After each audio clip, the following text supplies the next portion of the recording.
person. For me, it's liberty is on the rise and has been for decades, hundreds of years even like before the United States. Liberty is trending up. Personal liberty is still finds a way to survive no matter how bad the situation gets. Yeah. So that kind of drives my optimism. Yeah. What do you think about Spain? Not having a government right now. I saw that headline. I shared that headline. I thought that was awesome. So their government, for our viewers, we can link the article that I linked to. Sure. I'll make sure to send it to you. But they have not been able to have a successful election after 3 attempts to find a prime minister or a president. Yeah, I'm not sure what they have. Yeah. But they've had 3 elections that have not resulted in a majority for any of the parties. And at this point, the people, everything has stayed in. They've just been taking last year's budget, moving it forward. Everybody's getting paid. All the main services are still happening. They're being run by their version of the Congress right now. They just don't have a president or a prime minister. And it's like, the more people start to push and say we need to have a re-election, we need to try it one more time, the rest of the population is like, why? Life's moving fine right now. Hey, this might happen for America. I'm like, this is awesome. You know what I'm saying? No, what if people are just sick of, well, we have a clause that says if we can't get to 270 electoral votes, Congress picks the president. Oh gosh. So it's not going to happen. Never mind. So that's why we've got to put some term limits on Congress. But whatever. I do like that. There's been the meme. 2016 has been such a shake-up year, but there's been the meme that says, I think it's time for us to be single for a while. But I do like it. I tend to like that idea. And that is also, again, driven by my optimism that people who are left alone without a federal government are not. Anarchy is only played out in movies to be as like everybody's. It's Mad Max world. Me for myself, and it's The Purge. Yeah, The Purge. If we take away all laws, everybody's going to kill each other. Right. I actually don't. This is my thought.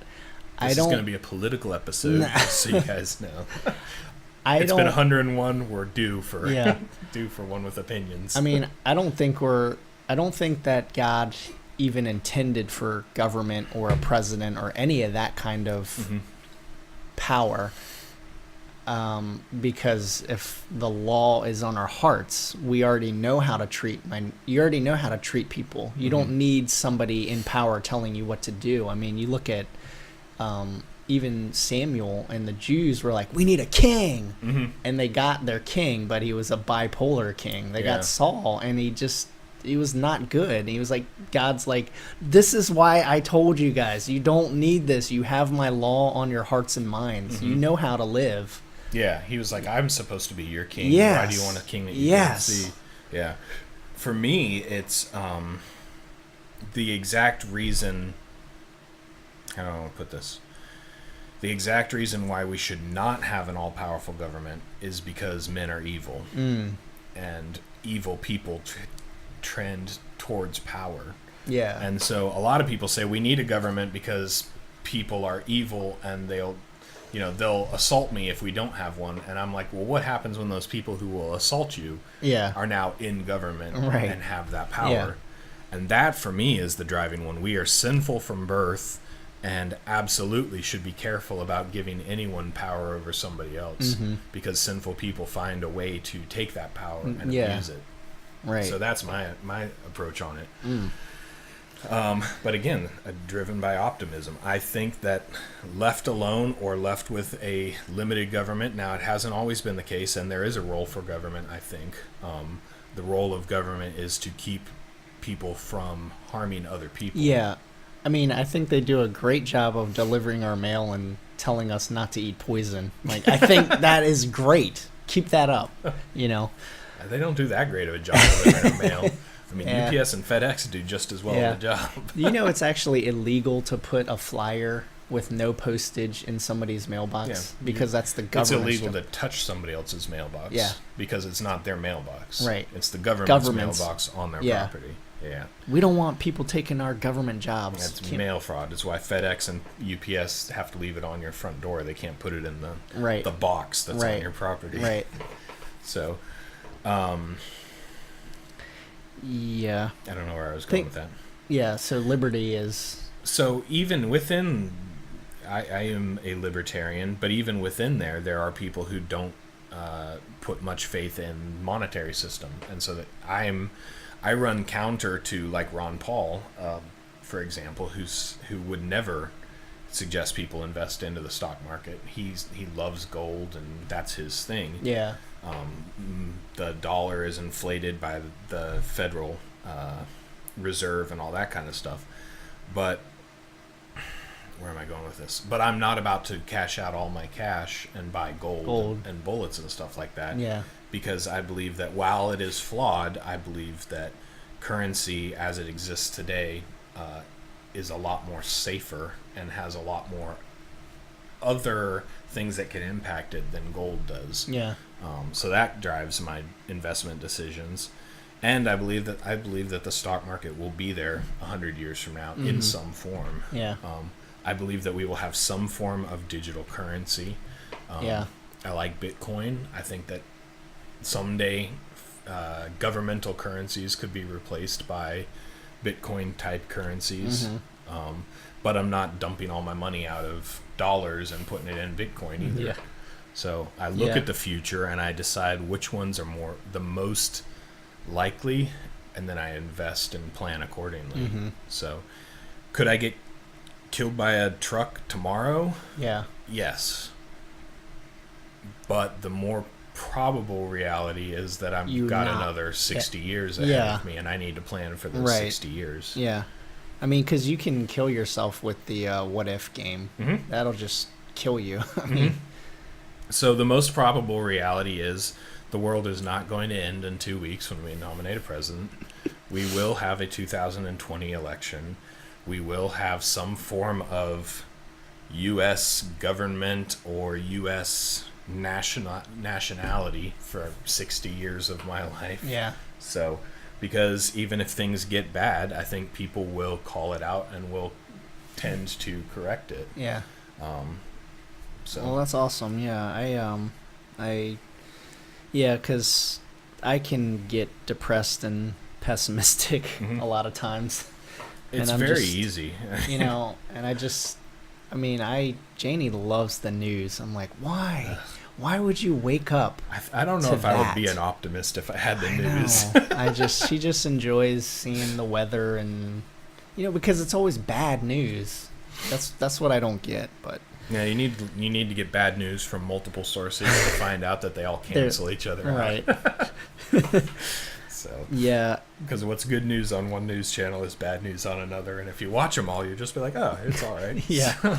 Did you ever this one cancels that one, and this one's still out there, and I'll find something that cancels that eventually. So. Did you ever hear Mike Birbiglia's bit about how the news doesn't answer any questions? It just says come back after the commercial. Yeah. I think I did see that. Yeah. That was on one of his Netflix stand-ups. Yeah. He's like, what was he? He's like, do you know what's in your soup?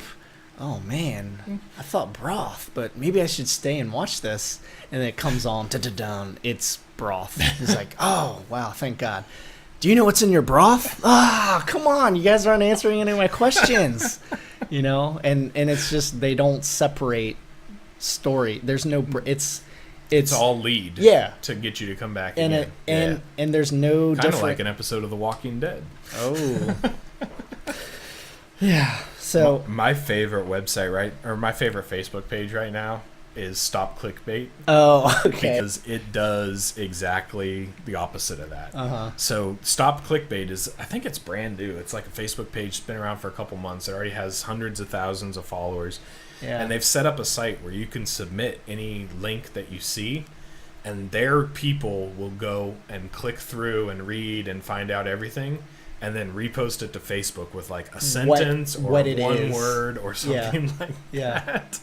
I love that. And they'll spoil it for you basically. And if you hate clickbait like I do, you know that you might have to click through like 24 slides or something to get to like the final payoff kind of a thing.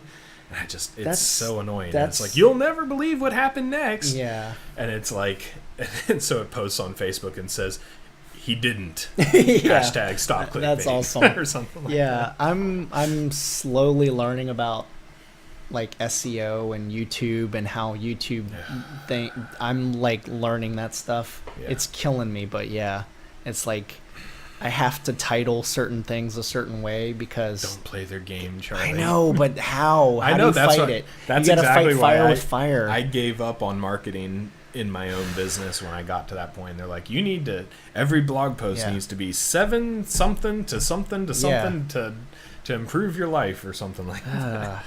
It's like, so you want me to write clickbait? Yeah. I hate reading this stuff. Why would I put this stuff out for other people? Yeah.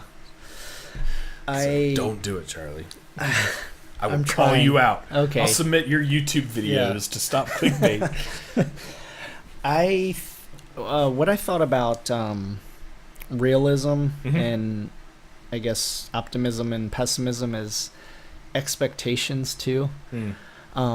Because what I'm starting to understand now and learn is like I have to like keep my expectations in check too, because at my previous job I expected that I would be like the head of my editing department because I just knew more, and I expected that I would kind of just lead people, and when that didn't happen I started getting real bitter. And I think that's part of pessimism too, is like you got to know what your expectations are too.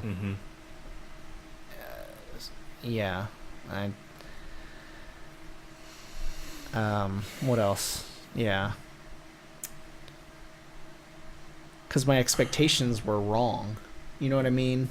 Like, and you can expect all you want, but if my supervisor wasn't on board, it doesn't matter. I'm just getting myself mad and bitter, you know, and then I'd start to turn into a pessimist because my expectations were wrong. And that's plays into realism. I'm trying to think how that's like pessimism versus, because an optimist would say, oh, you should see yourself as the head of your department someday. The pessimist says in my definition of it, the pessimist says the future is going to be worse than it is today. The realist says that the future is what it is. And the optimist says it's going to be better. It's going to be better. So I guess there is a part about being realistic about your optimism. Yeah. That you have to work for things to be better, too. So things aren't... As an optimist, I don't think things are going to automatically be better if I don't do anything. Okay. I think things will get better overall for the world if I do nothing, but they won't be better for me unless I get out there and do something about it. So I guess I'm an optimist worldview with... I like the other one that's while the pessimist and the optimist were arguing about the glass of water, the opportunist drank it or something like that. Yeah. So I guess I'm a little bit optimistic / opportunistic. And you are too. You're not just waiting for things to happen to you. You're making things happen as well. I think that comes in as well. Pessimism, I think, just is that entitlement attitude of they owe it to me. But I also know nothing ever goes the way that I want it to, so they're never going to give it to me, even though I'm owed it. So why bother? So why try? Why even volunteer? Because they're just going to shoot me down again. Yeah. Which is where I find myself sometimes. Oh, yeah. You know. I'm not saying that as an optimist I'm never depressed. Yeah. I fight depression all the time. I always joke, you know the Optimist Club? Like there's a club actually called the Optimist Club. They actually have something in like Charlotte Hall or Hughesville or something like that. They have a sign on the side of the road. I always joke about the Optimist Club. I'm like, how do they deal with dropping membership levels? Because, you know, things can never be bad. Things can never look bad, but our society is, not engaging people like it used to. Oh well. Put on a happy face. We'll get more numbers soon. But then the pessimist club never gets any members because they're like, nobody's going to come to our meetings. Yeah. So I understand optimism has its faults. Mm-hmm. Saying the world is going to be better tomorrow, so I don't need to plan for it. Yeah. Kind of a thing. Because then that's just laziness. Mm-hmm. Yeah. Somebody's going to take care of me, and I'm just going to wait around until the check shows up in the mail, kind of a thing. Yeah. In the meantime, I'll complain. Huh? Well, I'll not complain. I'll just sit here and wait. Yeah. The pessimist would sit there and complain. Yeah. The thing with the pessimist though is they seem to always be in that cycle of pessimism, because even when they get the thing that they're pessimistic about, then they're just gonna find something else to be pessimistic. It's like they don't realize what they've got, I guess, and then they just go, oh well, or it didn't come fast enough. Yeah, or it wasn't as big as it should have been. Yeah, something's always wrong.